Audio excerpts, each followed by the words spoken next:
What's going on, guys? JSGC 171 here, and we're here for my first preview. Now, I couldn't do one last week because I was busy, so we'll do one this week with Everton because we're playing on Monday night. Now, we'll start with our opponents, Everton. Now, I imagine Everton are going to do the same tactics as what they did last season at the Etihad and at Goodison Park, which worked so well with them, seeing them get 4 points from City.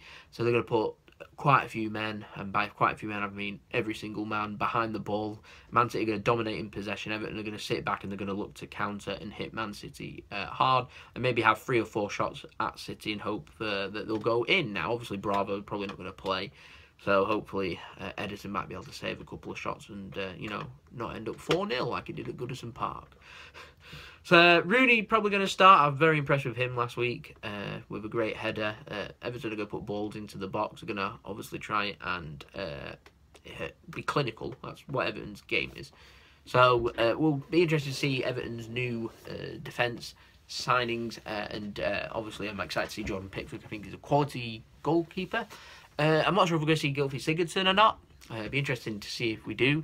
Is Ramirez going to play? Sigurdsson going to play? Rooney going to play? Who they're going to put up front? Who they're going to put out wide? Remains to be seen. We'll have to see. But I imagine they'll try and go with as much pace as possible. Power and pace, that's what Everton's going to go for.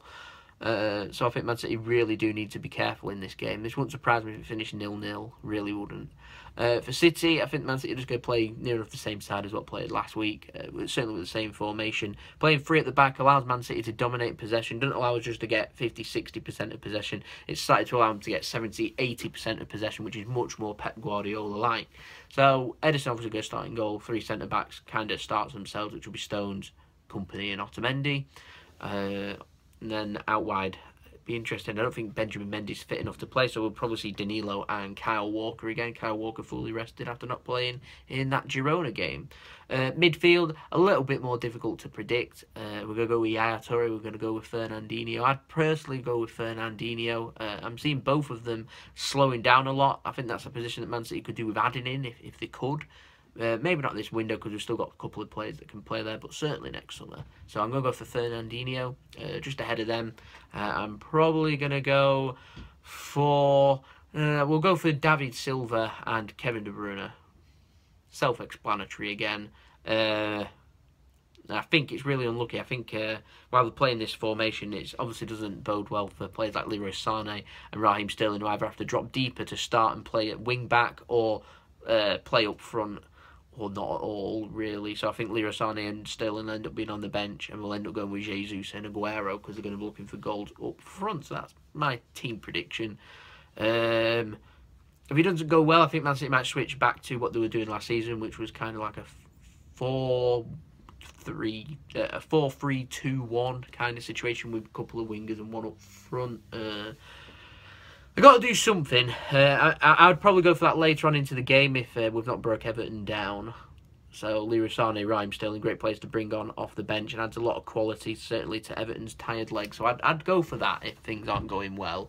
But I'm a little bit disappointed because I think it's like hampering the progress of Sané and Sterling, 2 of our better performers from last season. Under the lights, Etihad Stadium, I don't think there's anything better. I absolutely love the Etihad Stadium at night. I think it's great. Expect to maybe see Pep Guardiola throw out a surprise with the team. There's not a lot else to talk about in terms of the game. I think it's going to be a scrappy game. I'm hoping City can win. My prediction's 1-0 Man City. Everton have a habit of being quite aggressive in the game. I think with the Lukaku leaving, Ross Barkley not being near the side, I think that suits Man City a little bit better. Obviously, Lukaku made the difference last season at the Etihad, getting their goal before Man City equalised through Nolito.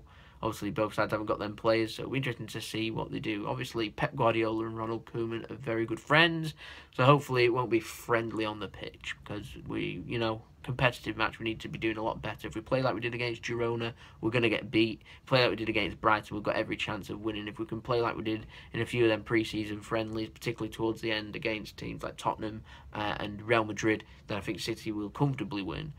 It all depends which Man City side turn up. Inconsistency. So hopefully we'll get a second win and we'll be all happy and smiley going into the review next week. So it's been JSGC 171. Don't forget to like the video and subscribe if you wish, because there's a lot more Man City videos and football videos and transfer videos coming up. Oh, man. A lot of things coming up, actually. So, we'll see you then. Some JSGC 171. Hope you have a nice day. Peace. Ciao for now.